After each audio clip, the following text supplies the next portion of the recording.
At 91.9 FM, this is KASU Jonesboro from Arkansas State University. Thanks to everyone who's part of the team that supports this public media service. KASU is a non-commercial radio station of Arkansas State University, located in Jonesboro, Arkansas. The station began broadcasting on May 17, 1957, where it was spearheaded by John Kramer, who created the curriculum and licensed the radio station. Started KASU. His name was John Kramer, and John taught here for several years. And in about 57, Carl Ring, who was the president of Arkansas State University, decided that he wanted a broadcast program that included students and included a radio station. So he met with John and said, apply for a license. Well, it was Arkansas State College at the time. So when John turned in the application for the FCC, he applied for the call letters KASC for Arkansas State College. But by the time the FCC looked at that application, those call letters had been assigned to Arizona State College, KASC. So Kramer went to Dr. Ring and he told him what the situation was, and he said, we've got several alternatives, and he presented those alternatives, and one of the alternatives he presented was KASU. And Carl Ring said, apply for KASU because one day this school will be a university. Well, it took 10 years for that to happen, but it did finally happen. So that's what Kramer applied for. He amended his application, turned it into the FCC, and asked for KASU, and that was assigned. Shortly after that, he got a telephone call. It was from the folks at Arizona State University saying, would you give up those call letters so we can have them, so our station can be called KASU? And Kramer said, not on your life. When KASU was founded, the radio station was hosted out of a small broom closet before its radio station duty. Originally, the station's programming was specific to the local students, with the station only reaching the extent of campus. In 1973, KASU's wattage reached its current power of 100,000 watts, where it can reach into 4 states, including Arkansas, Missouri, Mississippi, and Tennessee. KASU was one of the early FM stations in Northeast Arkansas. We didn't have an AM, and so we were licensed as an FM station. John Kramer was the man who put KASU on the air back in, I think it was 1957. They would pick our signal up off the air, route it through their own equipment, and broadcast it on their AM. And so we had a network which was in effect fed not by telephone lines, but by FM. And we did this for our sports. In fact, that was one of the reasons that KASU is an FM station and not an AM, because we wanted that capability, and we could do that with FM because FM had no interference. If another station could pick it up, they got it clear. There was no interference in there, and they could rebroadcast our signal. Well, that was done long before the Arkansas Radio Network started using the same system in its early years to feed programs to stations around the state. KASU is a non-commercial radio station that explicitly provides content related to university activities, initially sports in the beginning, and specific alternative broadcasting of stories targeted towards a local audience. With it being on the Arkansas State campus, KASU was originally created as a training ground for students, which led to students being involved in the long history of KASU. Working here as a student was a lot of fun. I learned so much while working here as a student, and that's probably some of my fondest memories is me and the other students that were working here at the time back in the 1980s. This is the early 1980s, actually. We had a lot of fun and learned so much in working. Back then, we were actually doing on-air shifts live, and we would make mistakes. And anytime I talked to one of those students from back then, one of my coworkers from back then, we talk about how Rich Carville was our station manager at the time, and we always wondered when he slept, because you could make a mistake in the middle of the night and he would be on the phone to you, correcting you, and we were wondering, when does this guy sleep? And you always knew you were doing a good job if you didn't hear anything. If the phone rang, you knew you'd messed up somehow. And so we like to share those memories when we get together. I am Tristan Dowler, and when I worked at KASU, I was the music librarian. KASU prepared me for the workforce by helping me get out of my comfort zone and pushing me to be better. It taught me accountability, and when you sign up to help with something, you have to follow through with it. You can't leave people hanging. It helped me become a better photographer and helped my organizational skills.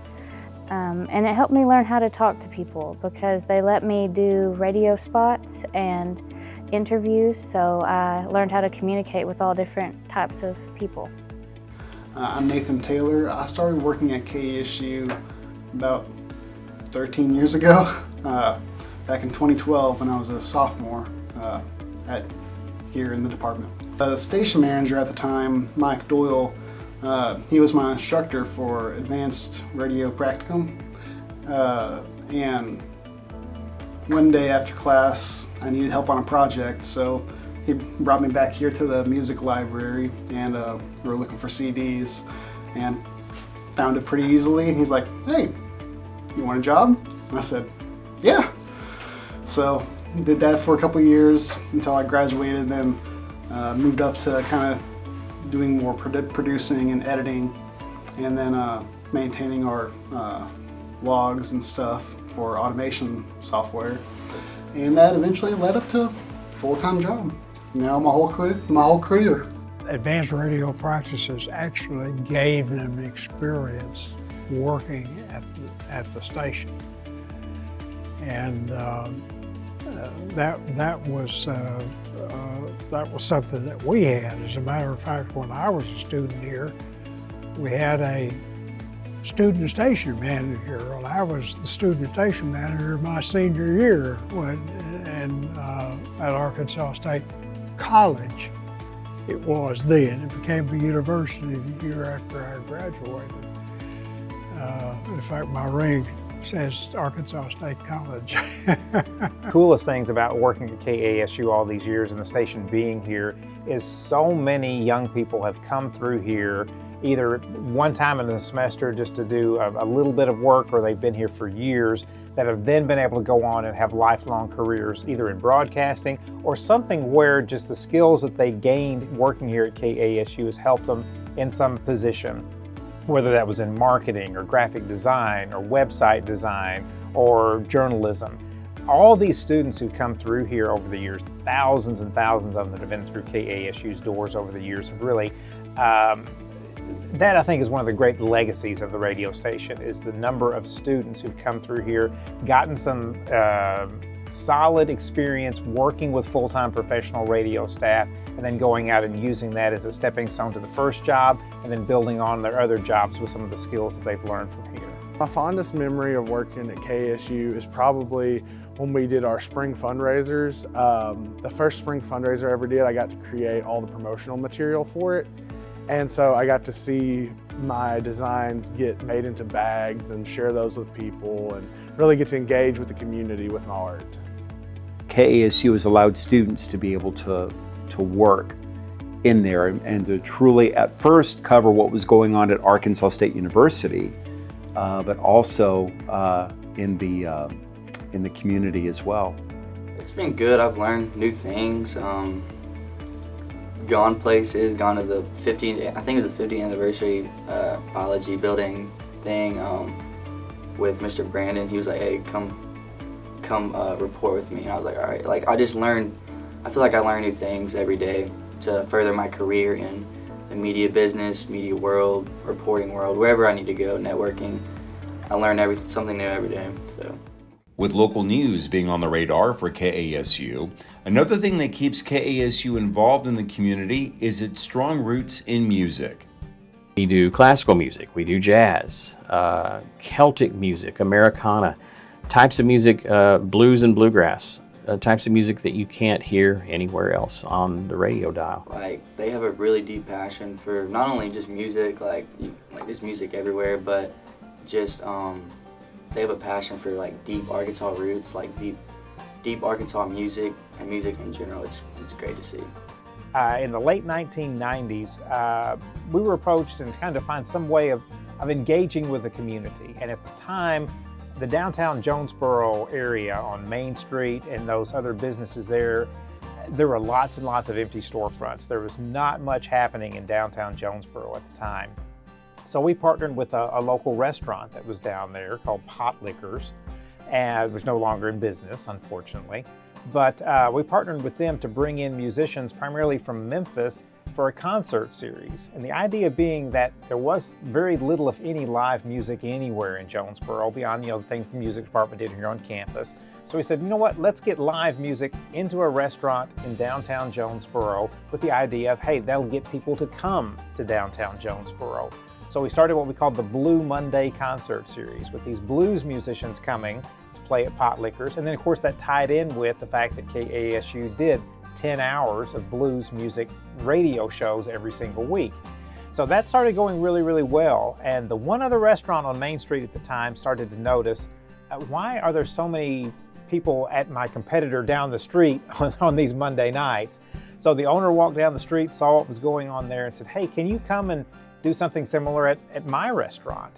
So we thought, well, we were already doing blues. So we decided, well, we've got a very popular bluegrass radio show that the radio station does. So we said, why don't we'll do bluegrass at your restaurant on a different Monday night of the month. And that started the Bluegrass Monday concert series, which has been the longest running concert series in the history of KASU. We've now done over 225 of these concerts, starting off at that restaurant, which we quickly outgrew because there were so many people coming, they simply couldn't accommodate that. We moved through a couple of other locations, and for about the last 10 or 15 years, we've been at the Collins Theater in downtown Paragould. And we've brought some incredibly talented bluegrass musicians from all across the country and literally around the world to Northeast Arkansas for these concerts. Again, now in Paragould, getting people to come to the downtown area there for these events. Of starting that concert was not only to share live music, but to help in the downtown revitalization effort. Downtown Jonesboro in the 1980s was not an attractive place. There were a lot of closed storefronts. There's not a lot of activity. And KASU was instrumental in helping kind of start the downtown revitalization process in downtown Jonesboro with that concert series in which we were filling up that venue, that small downtown restaurant, every month with this monthly concert. It was a blues concert. And then a little bit later on, we started a bluegrass concert, also in downtown Jonesboro. Those concerts ended up moving to Paragould, and we helped with the downtown revitalization effort in Paragould and getting people coming down to uptown Paragould for live music every month. And then we began a live music event in downtown Newport and began helping with the downtown revitalization effort in that town. And that's one thing that we're very proud of at KASU, is being able to help some of the Jonesboro community and some of our other local communities in their downtown revitalization efforts. Last decade or so, kind of one of KASU's like flagship shows is Arkansas Roots that Marty hosts. And I was here helping Marty with like some research and stuff, just the very beginnings of it, and it's kind of cool, even though I don't like produce it or work on it, just like the show that now there's a whole Arkansas Roots Music Festival, like just seeing the kind of beginnings of that show that turned out to be such a success and just a good show. That was kind of fun. Myself and the then station manager here at KASU, Mike Doyle, started a radio program called Arkansas Roots, with the idea being it was just going to be 1 hour every weekday focusing in on Arkansas music. And I mean, there's so many great Arkansas musicians who've come through our state in so many different styles and genres of music, from Johnny Cash to Glenn Campbell, Levon Helm, Sister Rosetta Tharpe, and I could just literally name hundreds more like that. And on the 10th anniversary of that debut of the radio program, we decided to do a little bit of a celebration. So we brought in about 24 different musicians from all across the state, put on a concert in the Fowler Center's Riceland Hall, and that concert was sort of celebrating Arkansas music, where all these current musicians were playing the great songs from Arkansas's past by some of those musicians that I mentioned earlier. That was one of the coolest things I've ever had a chance to be a part of. The thing that we did at KASU was the Johnny Cash Heritage Festival. So I really enjoyed Johnny Cash Heritage Festival, big Johnny Cash fan, so kind of fangirled over some of the acts. With KASU's vast history, there's bound to be various impacting stories to be told. It's the tornado story. Of course, it was a tragic event, but it was incredible that our news people that were here at the time, Charles Raspberry and Rich Carville, were on the air after the tornado in the early 1970s that devastated our region in the middle of the night. And they went on the air and were able to provide coverage and tell people things they needed to know. And what was incredible about it is this was an era that was before the internet, before cell phones. We had the Associated Press wire, and I think the UPI wire as well. There's a couple of news wire services that would print out information. But other than that, they had a network of students and community volunteers that were out in the community, either somehow passing along information, getting it back to Mr. Raspberry and Mr. Carville on the air to convey to our listeners as to what was going on in the community. And again, without internet, without cell phone technology, without even the phone lines were down. So the phones weren't even working. And how they were able to provide such comprehensive weather coverage without any of that technology, I think is just an incredible story. Story about a family over in southwest Jonesboro that had a baby. And the tornado damaged their house. And they got up and they went to hunt for their baby, and it was gone. They couldn't find it.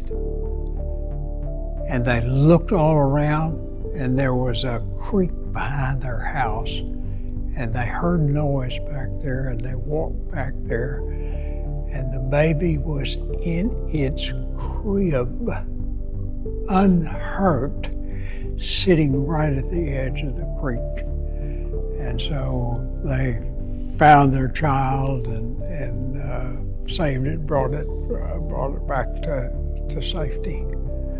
I did a story on the Miracle League field when it was about to open, and there was a child that was on his motorized wheelchair, and when they did the ribbon cutting and all that, that child was able to get in the wheelchair and be able to go run the bases, just like any other person would be able to do.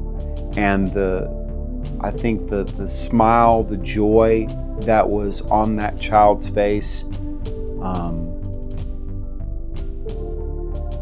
that was special. That was special. That was really good. Those kinds of stories are ones that, if you're having a really bad day, or if you're really going into those kinds of stories that are really hard to cover, you think about those stories, and it's life-changing. When I was news director, what we did was we did not cover, unless it was something that was really, really significant or like on a exceptional basis. We didn't do stories that were called like, if it bleeds, it leads, right? And what that means is like you had a car crash that killed someone, or you had something like that took place. Not to say that wasn't important, but what we focused a lot more on is what are the kinds of stories that are going to affect everybody? And what are the significant challenges? We were looking for the challenges. What are the challenges that people are facing? So healthcare, education, politics, the economy, those kinds of stories are ones that are going to affect everybody. And instead of talking to local officials about it, which yes, you do want to talk to local officials, a lot of times some of your stories that were some of the best ones were ones where you're just talking to people. You know, you're not talking to mayors and all of that, even though yes, they are important to be able to include in your story. But if you can really focus on that person who's really struggling and learn their challenges and learn how they feel about what's going on in government, that becomes a public service, because you are literally giving a voice to someone who may feel like that they don't have a voice. That's public service. And when you're able to tell that story, and if that story leads to a significant change that happens, and it makes their life better, I mean, that's better than a paycheck, right? I mean, that's what journalism is supposed to be. I think a lot of journalism, and I'll say this more on the national side, and that is, you focus so much on sensationalism and opinions more than facts and all of those things. You have to have local and regional journalism. This is why local journalism is so important. You have to have those kinds of people who are willing to tell the stories and to help tell the stories of those who feel like that they don't have a voice. And when they feel like they can have a voice, you've got a really good story. And it's not that hard to find. You can take a national issue and you can localize it very quickly. And that's what we prided ourselves on, and it's what KASU continues to pride itself on, is trying to find those angles that are going to affect everybody. Some of the crazy stories is, since we're a news station, whenever there's breaking news, that's very surprising. Like, been here for several presidential elections. Election night is crazy. It's very busy, very chaotic. That and the January 6th situation that happened, is watching that kind of unfold and hearing the reporters on air just talk about it live, and just other like big situations, even like severe weather here, seeing like how much of a collaborative effort it is for people to get information and updates from this around the area, just to keep everyone informed. I feel like it's very interesting.